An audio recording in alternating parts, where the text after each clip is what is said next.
Change is coming to teacher training this September. From September 2024, national changes will come into effect for all trainee teachers, mentors, schools, and ITT providers in England. This video, produced by the West Midlands ITE partnership with support from the DfE, will explain those changes. In this section, we'll cover the changes to ITT that schools need to be aware of. First, it's important to emphasise the benefits of initial teacher training for all areas of the education sector. These reforms are designed to improve the quality and consistency of initial teacher training in England. Implementing these reforms should ensure that the benefits of ITT are accessible to all. After all, ITT is intended to support and benefit everyone. Schools rely on the recruitment of well-trained teachers. Initial teacher training is our pipeline of new teachers to the profession and the workforce. High-quality teacher training supports and develops teachers from the outset of their career, and ultimately, well-trained teachers means excellent teaching for all pupils.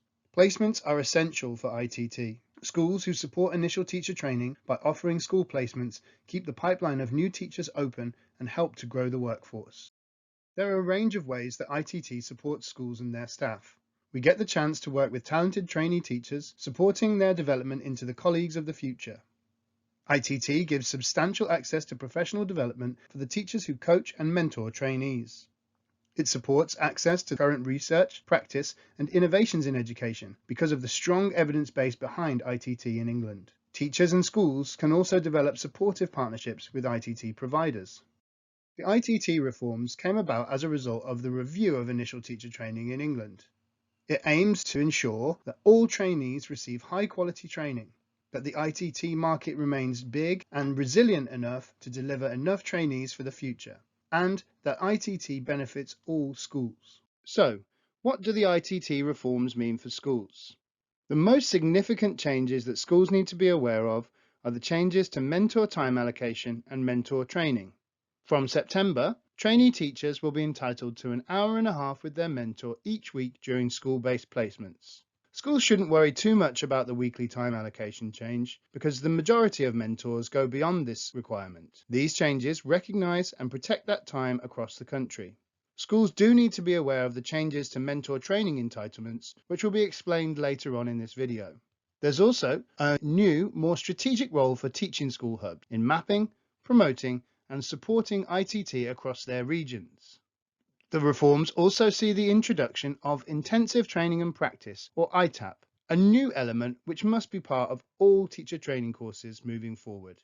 Next, we'll cover the mentor changes and ITAP in more detail. In this section, we'll cover the new training and time allocation requirements for mentors. There are a number of new requirements for mentors from September 2024. Providers are responsible for ensuring that their courses are compliant with the new quality requirements. All trainees will be entitled to an hour and a half of mentoring time each week. This time will be protected for trainees and mentors. This is a massive positive for ensuring the best possible experience for colleagues joining the profession and to protect and enhance the status of mentorship. Initial mentor training is being increased significantly to 20 hours. This is initial training and will be followed by refresher training in coming years. Mentors' previous experience and prior learning may count towards some of this initial training. ITT providers are collaborating across regions to ensure this is delivered efficiently, avoiding unnecessary repetition whilst working hard to consider mentor workload and costs to schools. In the West Midlands, for example, ITT providers have an agreement to collaborate on the delivery and certification of a significant portion of this training, which will cover mentors across the region. All mentor training will need to cover mentor skills, including coaching approaches, the best available evidence for pedagogy, behaviour and assessment, and the curriculum that trainees will follow. This element of training will be unique to each provider.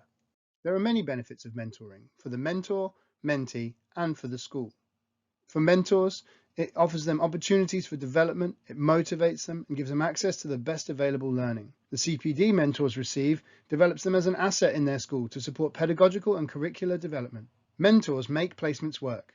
They perform a crucial role in recruitment, development and retention into the workforce. For mentees, an effective, well-trained mentor gives them the best possible start to the career with a secure foundation. Schools get staff who are well informed and have access to the best current evidence. This supports school improvement and career development. The aim of the new requirements for mentoring is to raise the profile of mentoring in school so that it becomes a high-status role that teachers aspire to perform. In this section, we will cover intensive training and practice, or ITAP, in more detail. Intensive training and practice is a new, additional enhancement for teacher training. It is compulsory and asks providers to create focused, deep opportunities to explore the most important areas of the evidence base for effective teaching. Many providers have focused the design and delivery of ITAPs on behavior and routines, explanations and models, or checking for understanding. ITAP must include expert feedback, evidence investigations, rapid application in teaching, and tightly focused feedback. They are unique to and designed by individual providers. Each trainee is entitled to a minimum of 4 weeks ITAP in their ITT year. This will be structured differently depending on the initial teacher training provider, be it a university, SCIT, or similar. All trainees' ITAPs will focus on intensive analysis of foundational, essential ingredients of classroom practice. Initial teacher training providers need the support of schools to make a success of intensive training and practice. Schools are a great source of the expertise and the environments needed for ITAPs to have the most beneficial effect. Schools often have specialism in specific, sometimes niche areas that can enhance the quality of training experiences and providers' curricula. Lead mentors and ITT providers will support schools to deliver these experiences. So what is your school an expert in? Could we use that expertise to support intensive training and practice? If you'd like to be involved, please contact your local teaching school hub. Now, we will cover the new funding schools can access for mentors and mentor training. There are £876 of funding available for every mentor that completes the training and mentors a minimum of 1 trainee teacher. This payment is for each mentor direct to schools, and the funding is currently guaranteed for the 24-25 academic year only. On screen, you can see some details of how this funding can be used. In short, the payments are intended to make this additional training requirement feasible.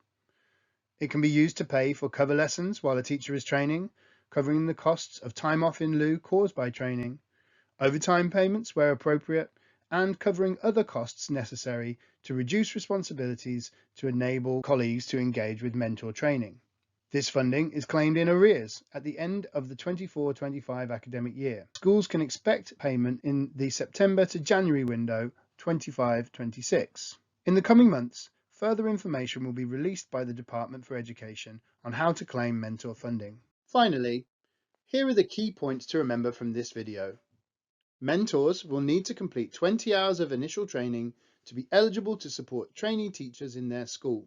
Trainees will be entitled to an hour and a half with their mentor each week. Schools can access £876 of new funding to support mentor training costs. Mentors' previous experience and prior learning can be considered and may reduce the number of hours required in initial training. We hope you have found this overview of the changes that are coming for teacher training this September useful.